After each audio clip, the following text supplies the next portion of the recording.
अस्सलाम वालेकुम नाज़रीन, वेलकम टू हर्बल रेमेडीज़। हकीम उमर रिज़वान हाज़िर है एक नई वीडियो के साथ।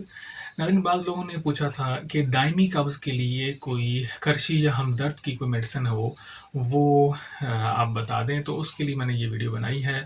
हब्बे तिनकार के नाम से एक दवाई मिलती है और सस्ती सी है, अराउंड अबाउट 80 टू 100 रुपीज़ के दरमियान में जो है ना, वो आपको पूरी डब्बी मिल जाएगी हब्बे तिनकार के नाम से। तो ये जिन हज़रात को दायमी कब्ज़ है या आर्ज़ी कब्ज़ भी हो, तो उसमें भी ये दवाई इस्तेमाल की जा सकती है।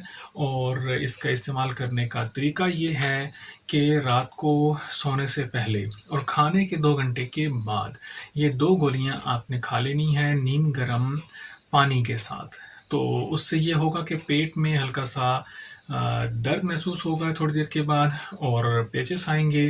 इससे कब्ज़ की जो प्रॉब्लम है वो दूर हो जाएगी। हर्बल रेमेडीज़ में फ़िलवक़्त इतना ही। हकीम उमर रिज़वान को इजाज़त दें। अल्लाह हाफ़िज़।